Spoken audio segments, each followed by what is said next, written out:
Saudari-saudaraku terkasih dalam Tuhan Yesus Kristus, selamat pagi dan berkah dalam. Pertama-tama saya mohon maaf karena 2 hari renungan kita absen, karena saya masih sibuk untuk urusan pemakaman adik saya. Kita berjumpa kembali dalam renungan harian kita Jumat 20 Januari 2023.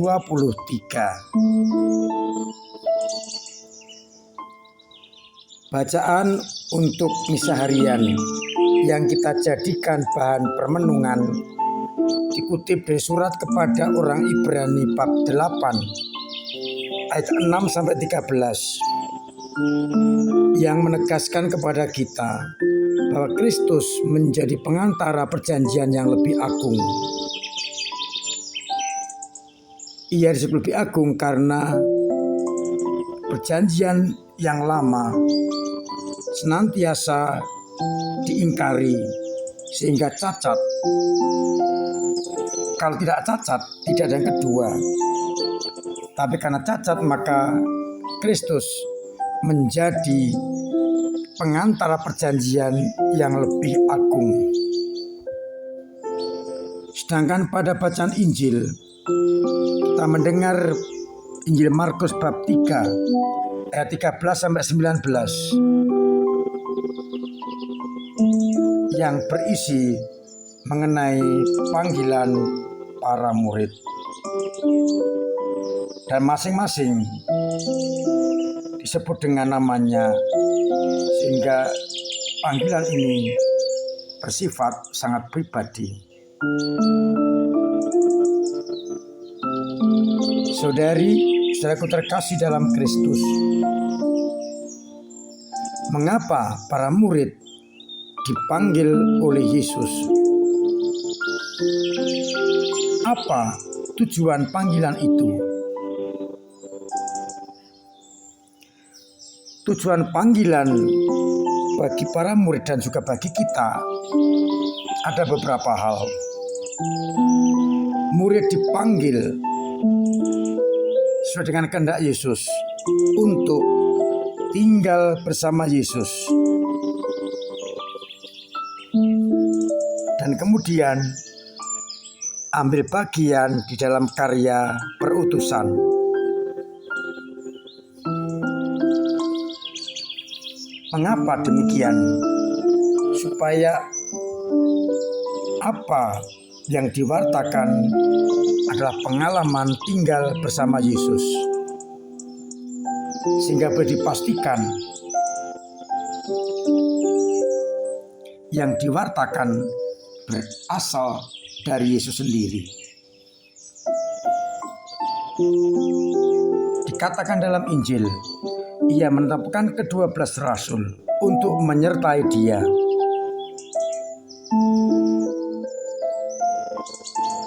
Di dalam tugas perutusan, yakni menyelamatkan dunia dengan pewartaan kabar sukacita. Dan kalau kita pandang, kita lihat, para murid bukanlah orang-orang yang hebat. Karena memang dalam panggilan dibutuhkan orang yang setia.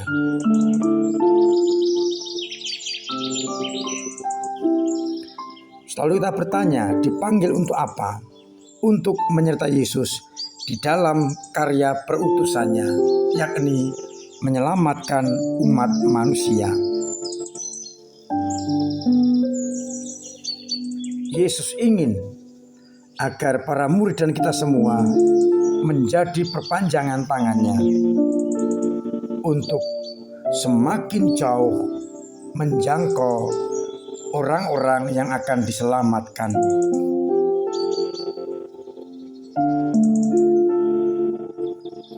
Saudari-saudaraku terkasih dalam Kristus, Yesus menyadari untuk pewartaan diperlukan bantuan, dan untuk itulah para murid dipanggil untuk menyertai dia. Kita pun juga dipanggil untuk menyertai dia. Maka pertanyaannya sama, dipanggil untuk apa? Untuk tinggal bersama Yesus dan ambil bagian dalam karya perutusan. Tinggal bersama Yesus berarti Yesus kita terima, kita membuat kerasan Yesus tinggal di hati kita, agar boleh dipastikan yang kita wartakan adalah yang datang dari Allah, karena kita tinggal atau Yesus tinggal bersama dengan kita.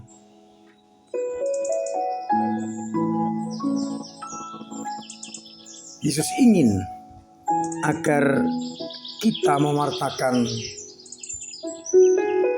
pengantara yang baru, bukan perjanjian yang lama. Karena perjanjian lama itu bercacat dan tidak dijalani oleh para murid atau umat, maka perlulah pengantara perjanjian yang lebih agung, yakni Yesus sendiri.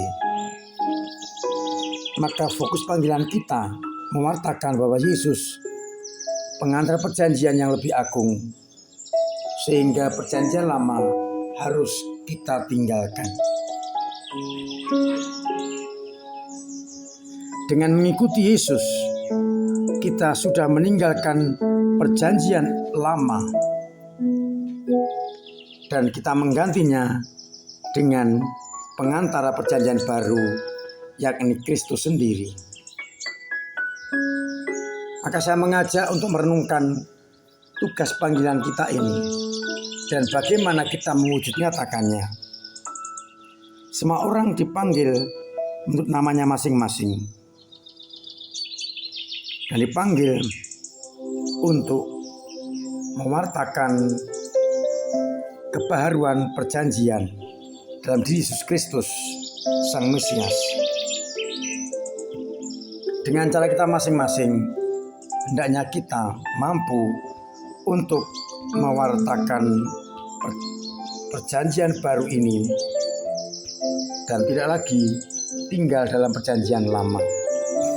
Semoga kita dan dengan pewartaan kita banyak orang mengenal Yesus, bertobat, dan akhirnya diselamatkan.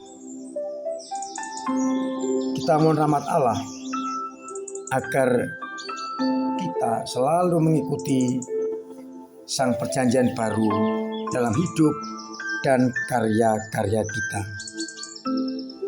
Tuhan memberkati kita sekalian. Amin. Marilah berdoa. Bapa yang penuh kasih, kami bersyukur telah Kau pilih dan Kau angkat menjadi anak-anak-Mu untuk ambil bagian dalam karya keselamatan. Mampukanlah kami untuk mengikuti pengantara perjanjian baru, yang Yesus Putra-Mu sendiri, agar kami tetap mampu untuk melaksanakan tugas perutusan itu. Bapa yang penuh kasih, berkati umat kami yang sedang sakit, semoga Engkau sembuhkan. Yang punya beban Engkau ringankan. Yang punya kesulitan ekonomi Engkau bantu sesamanya, agar akhirnya mereka mampu untuk merasakan cinta kasih-Mu.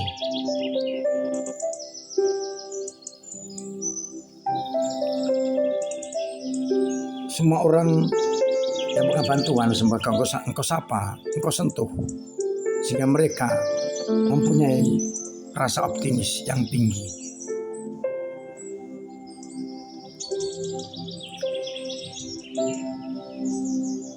Akhirnya ya Bapa, semoga Engkau berkenan memberkati kami semua, Bapa dan Putra dan Roh Kudus. Amin. Saudari saudaraku terkasih, melalui renungan ini saya ingin mengucapkan terima kasih pada panjenengan yang telah mendoakan, juga melayat, juga memberikan uang duka bagi adik kami Nawanto yang tadi panggil Tuhan.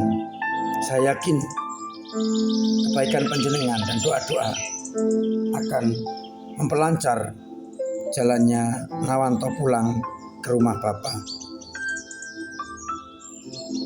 Mohon maaf apabila dalam penyambutan kemarin di rumah tidak seperti yang diharapkan karena kesibukan masing-masing. Kepada Dewan Pastoral Paroki Kudus, kerabat MSF Kudus,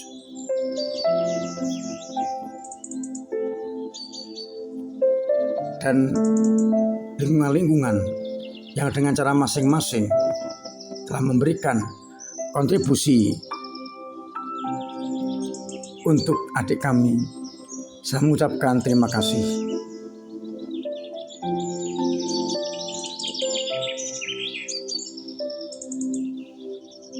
Semoga dengan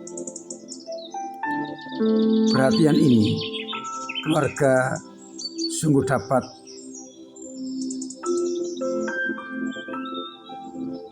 terbantu, teringankan bebannya. Juga umat lingkungan Dionysius telah mengirim karangan bunga.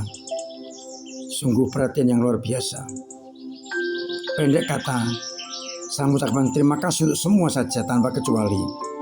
Dari Temanggung, dari Atmodirono yang pernah saya layani, memberikan perhatian yang besar. Terima kasih untuk semuanya itu, dan pasti Tuhan akan membalasnya. Tanggal 26 Januari ini akan ada misa Imlek. Masih tunggu peran serta panjenengan untuk ambil bagian dalam misa itu dengan mungkin memberikan angpau untuk anak-anak atau yang lain, agar perayaan Ekaristi Imlek berjalan dengan lancar dan meriah. Akhirnya saya mengucapkan selamat pagi, selamat merenungkan, Tuhan memberkati.